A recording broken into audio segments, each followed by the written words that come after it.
Tem uma coisa que eu considero fundamental para o trabalho que eu estou fazendo aqui, que é uma coisa que me ajuda, né, a fazer as minhas reportagens, e eu vou falar um pouco sobre isso, porque também pode te ajudar nessa missão que todo mundo precisa passar hoje em dia, que é muito importante para o mundo que a gente está vivendo, que é essa missão, esse objetivo de nunca ser enganado por político.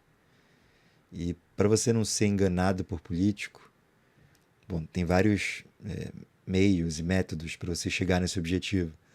Mas o que para mim funciona e tem funcionado muito é um senso crítico que é baseado também no método jornalístico que eu sempre adoto quando eu preciso fazer uma reportagem.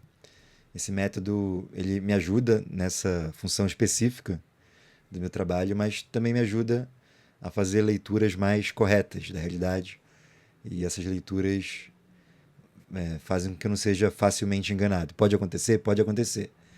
Mas eu me sinto um pouco mais preparado para quando eu vejo, por exemplo, uma situação que é claramente um engodo, uma falácia, um teatro armado para enganar a gente, isso fica facilmente identificado. Eu consigo identificar muito facilmente essa construção. Nem todo mundo consegue, porque eu entendo que o senso crítico é uma coisa que geralmente você não nasce com ele, eu não nasci, mas eu desenvolvi isso ao longo do tempo. Eu acho que um pouco do método, ou bastante do método jornalístico que eu uso para fazer uma reportagem, ele é fundamental para o desenvolvimento desse senso crítico. Eu estou falando isso porque esse vídeo aqui é um pouco para contar do meu processo, né, de como eu faço para chegar numa reportagem publicada, pronta, assim que todo mundo vai ler, compartilhar, vai comentar, que vai causar um impacto na vida das pessoas. E esse processo é um processo às vezes longo, sempre muito cansativo, porque eu sempre procuro me aprofundar muito nos temas. Eu nunca gosto de falar ou de emitir uma opinião sobre um tema que eu não conheço, que eu não estou seguro para falar sobre ele. Inclusive aconteceu agora, há 5 minutos antes de eu entrar aqui, de um colega que veio me perguntar a minha opinião sobre um tema do momento, um tema inclusive que envolve jornalismo e um jornalista. Você deve ter visto esse tema recente aí de um jornalista que foi alvo de uma operação no STF. E ele me perguntou o que eu achava disso e eu falei, pô, não sei dizer, não me aprofundei sobre o tema, não sei. Sinceramente, preciso ler, entender, estudar para ter uma opinião segura sobre isso. Então, sempre que eu vejo e eu me interesso por um assunto, eu sempre gosto e prefiro me aprofundar nesse assunto antes de chegar a alguma conclusão sobre ele. E eu estou falando tudo isso para comentar sobre a última reportagem que eu fiz, que é uma reportagem que tenta desmontar, e eu acho, a meu ver, consegue desmontar uma estratégia de marketing político do Helder Barbalho e do Chicão, que nessa semana fizeram uma coisa que eu considerei até surpreendente ou inusitada, né? Porque eles gastaram uma passagem de avião, saíram do Pará e foram até Brasília só para gravar um vídeo para fazer parecer para a população que eles estão preocupados com o aumento da conta de energia do Pará. E eu falo isso com segurança, porque quando eu vi esse vídeo, eu já senti cheiro de armação. Mas eu não queria falar isso, eu não ia falar isso sem ter certeza do que estava acontecendo. Então o que eu fiz foi apurar, investigar, pesquisar para fazer uma reportagem desmontando essa armação, essa farsa. E foi isso que eu fiz.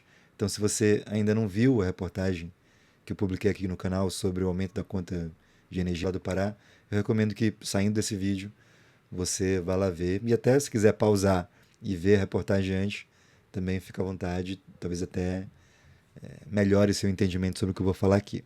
Mas o meu processo para fazer essa reportagem foi o seguinte: primeiro, eu vi o vídeo, eu estranhei, porque na verdade foram dois vídeos. O primeiro do Helder com o Chicão, né, avisando, anunciando que eles estavam indo a Brasília para resolver o problema da conta de energia elétrica do Pará. Em seguida, eles gravam um segundo vídeo, aí ao lado do ministro de Minas e Energia, dizendo que graças à intervenção deles, às articulações que eles fizeram em Brasília, o aumento da conta de energia do Pará estava suspensa. Então eles diziam que foram eles, né, a política deles, a ação deles que promoveu essa suspensão do aumento da conta. Isso, bom, conhecendo como eu conheço essas figuras, já ficava muito claro que isso não era verdade, né? Mas eu não podia dizer isso sem ter certeza do que eu estava falando. E aí é sempre bom lembrar que o assunto das tarifas, ou da política tarifária que é feita pela ANEEL, isso é um tema complexo. É um tema que eu não domino e eu precisava dominar de alguma forma esse assunto para poder fazer uma reportagem sobre ele. Então a primeira coisa que eu quis fazer foi buscar o processo que o Estado do Pará moveu contra a ANEEL para evitar o aumento dessa tarifa. Eu soube desse processo porque eu vi as reportagens que mencionavam ele, né?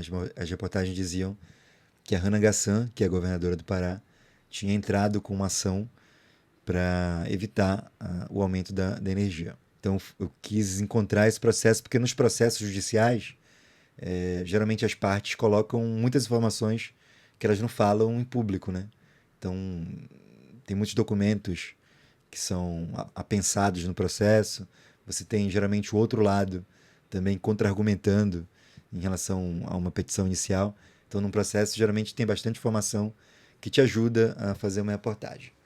Só que logo em seguida eu vi que esse processo era meio irrelevante, porque ele foi feito durante o plantão judiciário, né, durante o fim de semana, e a juíza considerou que ela não deveria tomar uma decisão sobre esse caso, porque a reunião da ANEEL, que deliberaria sobre o aumento ou não da energia, aconteceria logo no começo da semana, então não haveria uma urgência para ela decidir sobre esse assunto. Então logo eu entendi que o processo seria irrelevante, seria muito esforço tentar conseguir esse processo para buscar as informações sobre esse caso. O segundo passo que eu tomei foi então buscar a ata da reunião da ANEEL, que já tinha acontecido quando eu comecei a apurar, porque a ata dessa reunião poderia ter algumas informações que para mim seriam fundamentais. E de fato foi isso que aconteceu. Depois de alguma pesquisa lá no site da ANEEL, eu consegui a ata dessa reunião. Essa reunião, só para vocês entenderem como é que funciona, é uma reunião normal, ordinária, da ANEEL, onde os conselheiros da ANEEL, que é a agência reguladora do setor elétrico no Brasil, esses conselheiros se reuniram para deliberar sobre o aumento ou não da tarifa de energia elétrica do Pará. Esse aumento é uma coisa que eu descobri depois e que para mim foi fundamental para minha reportagem. Esse aumento ele está previsto no contrato que a concessionária, que é a Equatorial, assinou com o governo federal, dando a ela o direito de explorar a distribuição de energia no Pará. Então, nessa reunião, os conselheiros iam deliberar sobre isso. Então, nela falou o defensor público do estado do Pará, defendendo que a ANEEL não aprovasse o aumento da conta de energia. E também falou um membro de uma associação de consumidores da Equatorial, ambos defendendo o não aumento da conta de energia. E aí então eu vi toda essa reunião, mas na ata da reunião eu descobri uma coisa fundamental, que foi o número do processo administrativo. Porque, para quem não sabe, quando qualquer coisa acontece no setor público, qualquer coisa relevante acontece no setor público, numa secretaria, no ministério, numa agência reguladora, isso geralmente gera um processo administrativo, que é um número, né, um número de processo que te ajuda a ver a tramitação daquele processo naquele órgão, né? Então aí você consegue ver todos os documentos que são anexados, todas as idas e vindas, o que os funcionários públicos deliberaram, decidiram ou pediram sobre aquele caso. Então tudo que acontece de relevante no serviço público, e isso é registrado, ele vira um processo administrativo. E esses processos administrativos, em geral, eles são publicados num sistema interno de todas as pastas, de todos os órgãos, que a gente chama de SEI, que é o Serviço Eletrônico de Informação. Cada ministério, cada órgão, cada agência tem o seu próprio SEI, às vezes eles compartilham o mesmo SEI, mas no caso da ANEEL eles têm também o SEI. O SEI é uma plataforma pública de informação que eu sempre uso para consultar, por exemplo, processos do IBAMA, processos do ICMBio, então processos de vários órgãos. Assim, quando você quer ter uma informação, o primeiro lugar assim para olhar, antes mesmo de você procurar, perguntar para a assessoria de imprensa, né, fazer esse caminho mais direto entre o jornalista e a comunicação dos órgãos, eu sempre procuro primeiro no SEI, para saber se tem alguma coisa disponível. E nesse caso, quando eu descobri o número do processo sobre o aumento da energia do Pará, eu peguei esse número, joguei lá no SEI da ANEEL e eu descobri muitas informações importantes sobre esse caso. Uma das coisas mais importantes que eu encontrei ali foi o termo aditivo que foi recentemente assinado entre a Equatorial e o Ministério de Minas e Energia, que dá o direito da Equatorial de explorar a distribuição de energia lá no Pará. Você sabe que a Equatorial já está há muitos anos no Pará. Essa concessão ela conseguiu em 2012, depois que ela comprou a Celpa, que tinha sido privatizada em 98, lá pelo Fernando Henrique Cardoso. A Celpa entrou em falência, ela foi privatizada por 450 milhões de reais e em 2012 ela foi vendida por R$ 1. Ela tinha várias dívidas e por causa dessas dívidas milionárias, a Equatorial comprou a Celpa por R$ 1 e assumiu a operação. Então, ela está desde então lá no Pará e agora, em 2026, ela renovou esse contrato por mais 30 anos. E aí, eu te pergunto, você sabia disso? Você soube que a Equatorial estava em processo de renovação de contrato? Eu pergunto isso porque eu não sabia. E é muito curioso isso, porque a imprensa não falou sobre isso, os políticos não falaram sobre isso.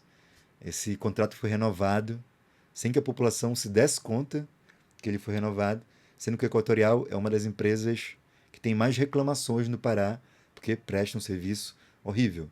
É muita falta de luz, a tarifa é muito cara. Aliás, toda essa questão da tarifa, ela chamou atenção porque o Pará tem a quarta tarifa mais cara do Brasil. E isso é impressionante, porque o Pará é onde estão duas das maiores hidrelétricas que existem no Brasil, Tucuruí e Belo Monte. E mesmo assim o paraense paga a quarta tarifa mais cara do Brasil. A Equatorial tem os argumentos dela para defender essa tarifa tão alta, mas a verdade é que essa tarifa alta ela gera lucros exorbitantes para essa empresa, que eu já vou falar sobre eles daqui a pouco, e falei sobre eles no vídeo que eu publiquei aqui no canal. Mas lá no SEI eu descobri então esse documento, que é o sétimo termo aditivo desse contrato, e esse é um documento fundamental, porque ele ajuda a desconstruir a narrativa que o Helder Barbalho e o Chicão estão querendo construir a respeito da participação deles nessa questão, né? Porque eles dizem que a atuação, a articulação, a pressão que eles fizeram foi capaz de suspender o aumento. Mas na verdade, não, né? Porque está muito claro no contrato, quando você lê lá na cláusula sexta, que os reajustes na tarifa, eles são obrigatórios e eles têm que ser feitos anualmente. Então, todo ano, a Equatorial tem o direito de pedir para a ANEEL o reajuste da tarifa. Então, é inimaginável você pensar que o Helder Barbalho, por mais poderoso que ele seja, seria capaz de impedir o aumento da tarifa que está previsto no contrato que a empresa assinou com o Ministério em maio agora. O contrato foi recentemente renovado. Você acha que a Equatorial vai permitir que essa cláusula não seja cumprida só porque o Helder pediu? Impensável, né? Impensável. E isso está explicitamente no contrato, é uma coisa que você só pode impedir que aconteça se você cancela o contrato. E nem o Helder, nem o Chicão, nem nenhum político está propondo o rompimento desse contrato com o Equatorial. Muito pelo contrário, eles não falam sobre isso. Eles preferem se calar sobre isso e vender uma narrativa falsa sobre a própria participação deles nessa questão. E aí, lendo esse contrato, obviamente, tem muita coisa ali que eu não entendi. Porque, enfim, é um tema ultra complexo e quando você lê, você percebe que existe um cálculo matemático para prever o reajuste da tarifa. Esse cálculo tem uma série de variáveis que fazem parte da conjuntura do sistema energético no Pará, do nível de, por exemplo, de inadimplência dos, das famílias paraenses, né? Então, quanto mais inadimplência tem no estado, mais a conta tem que subir para manter o equilíbrio econômico do contrato, né? Que é um termo que aparece muito lá. Então, só para simplificar os termos ultra técnicos que aparecem lá, se a empresa arrecada menos porque tem muitas famílias que não conseguem pagar a conta, ela tem o direito de pedir para a conta subir para que esse aumento da tarifa pague a inadimplência que é maior na operação dela. O que cria um círculo vicioso, né? Porque você pensa assim, a tarifa já é alta, por a tarifa ser alta, as pessoas não conseguem pagar a conta. E isso gera um nível de inadimplência alto que permite a Equatorial aumentar ainda mais a tarifa, que vai fazer com que mais pessoas não consigam pagar. E aí vira uma bola de neve.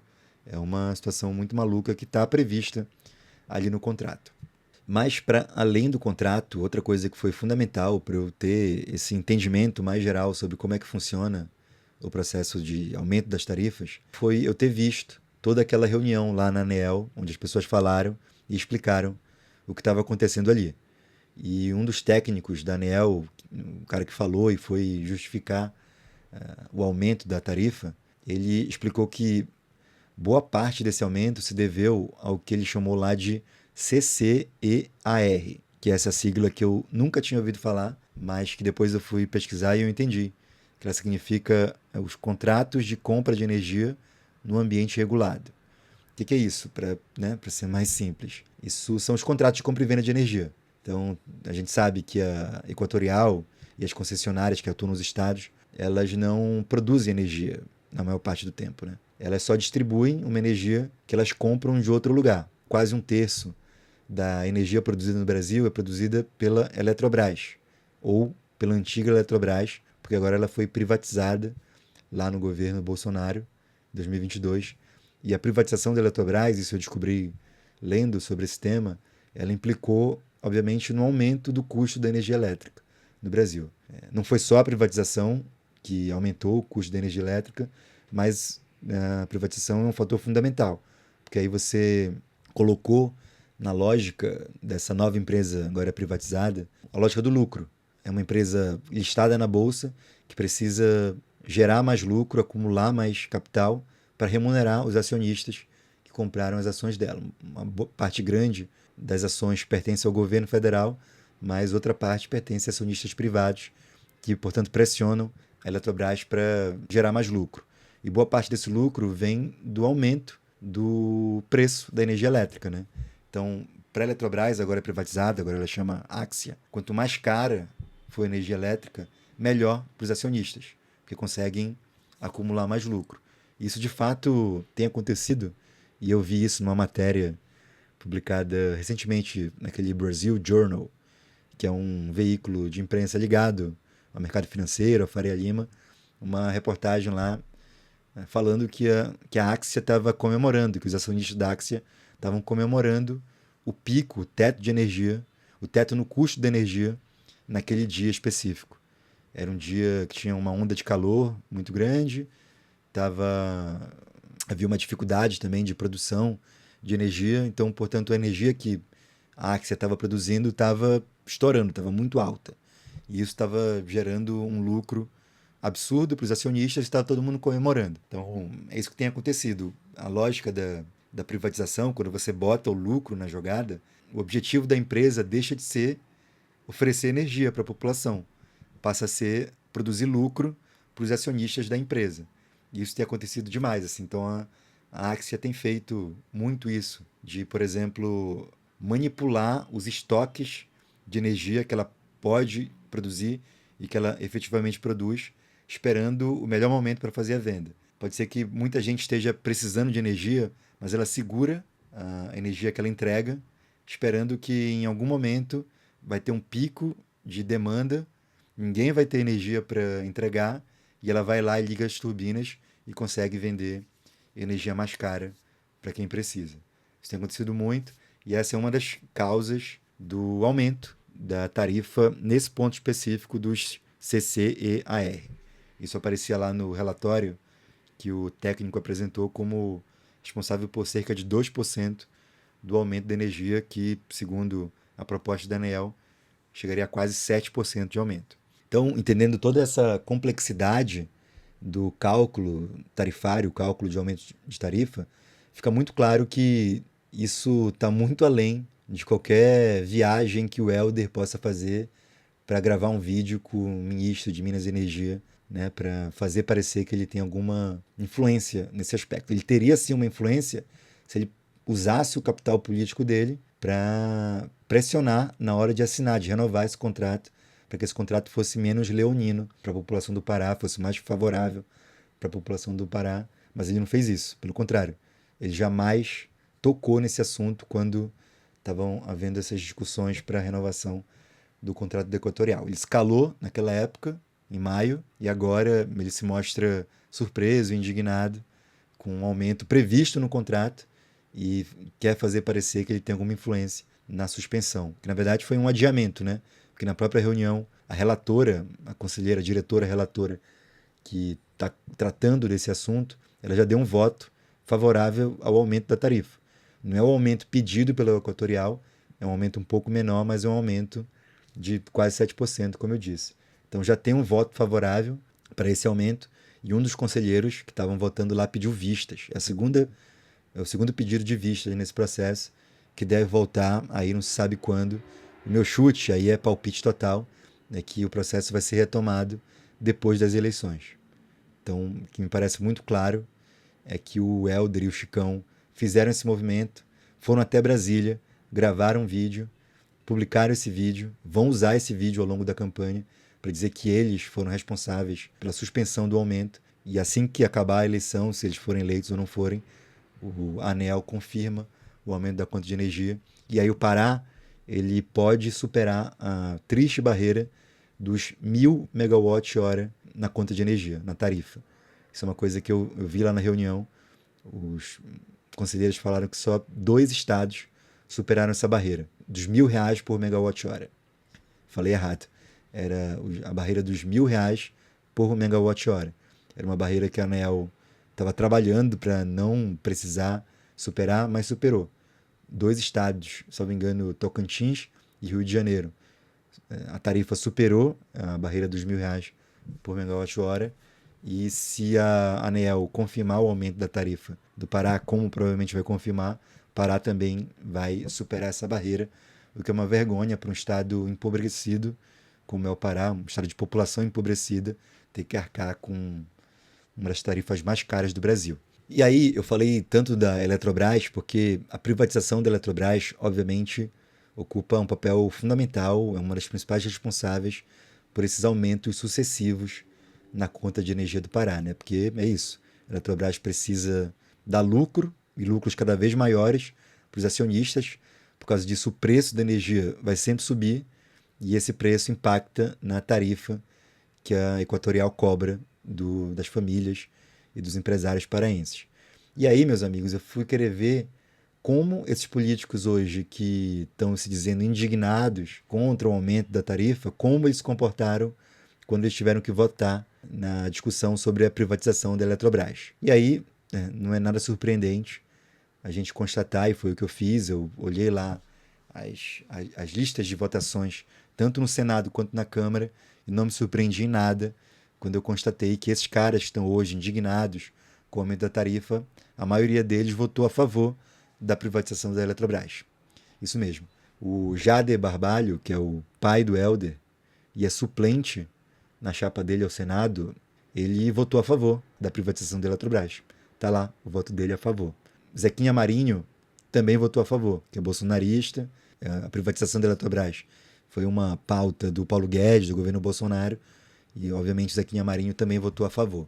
A Alcione Barbalho, aqui é uma coisa curiosa, a Alcione é a mãe do Helder, mas ela foi uma das poucas deputadas do Pará que votou contra a privatização da Eletrobras. Ela, a Vivi Reis, do PSOL, e os 2 deputados do PT também votaram contra a privatização. Todos os outros deputados do Pará votaram a favor.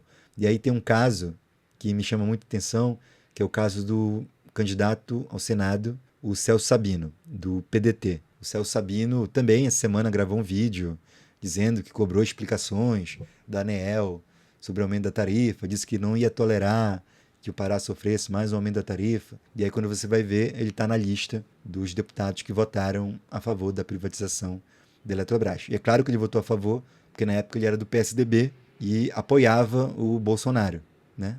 Passou boa parte do mandato dele, do governo Bolsonaro, apoiando o Jair Bolsonaro. E hoje ele mudou de lado, ou diz que mudou de lado.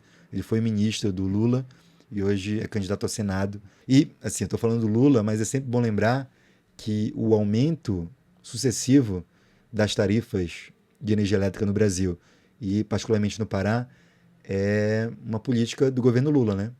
É o governo Lula, um governo que se diz defensor do trabalhador, né, a partir dos trabalhadores, mas na prática é um governo neoliberal, privatista, que defende privatizações, né, na verdade não fez, o PPI, que é o programa de privatizações, foi feito lá pelo governo Michel Temer, foi uma das principais políticas lá pós-golpe contra Dilma, programa de privatizações em massa de todos os setores importantes da economia do Brasil. O Bolsonaro pega o governo do Temer e, obviamente, intensifica esse projeto privatista, e o Lula, quando chega, em vez de deter, acabar com esse programa, na verdade, ele aprofunda o programa, né? Então, começou a privatizar até presídio, privatizar floresta, tentou privatizar os rios da Amazônia, né? O Tapajós, o Madeira e o Tocantins, só não conseguiu por causa da resistência dos povos indígenas. Então, o governo Lula é um governo, infelizmente, é curioso falar isso, mas é um governo privatista. Nunca fez nada para reverter, por exemplo, as privatizações lá do FHC. Nunca fez nada para criar empresas públicas concessionárias de distribuição de energia elétrica. Pelo contrário, só aprofunda esse modelo. E foi o governo Lula que deu mais 30 anos para a Equatorial explorar a energia elétrica do Pará e explorar a renda das famílias paraenses. E eu estou falando tudo isso para lembrar que o Celso Sabino, que hoje diz que é o senador do Lula no Pará, ele, na época do governo Bolsonaro, votou para privatizar a Eletrobras. E hoje, quando o povo do Pará sente no bolso a consequência dessa privatização, o Celso Sabino vem dizer que está indignado, que vai lutar contra o aumento. Enfim, a hipocrisia, né? E, é claro, né, o Helder Barbalho ele jamais vai criticar a privatização porque ele também é um privatista. Ele acabou de privatizar a Cozampa, lá no Pará, a Cozampa, que é a Companhia de Saneamento do Pará, privatizou uma parte dos serviços que ela fazia, entregou para uma empresa chamada Águas do Pará, que é uma empresa também listada na Bolsa, pertence à AEGEA.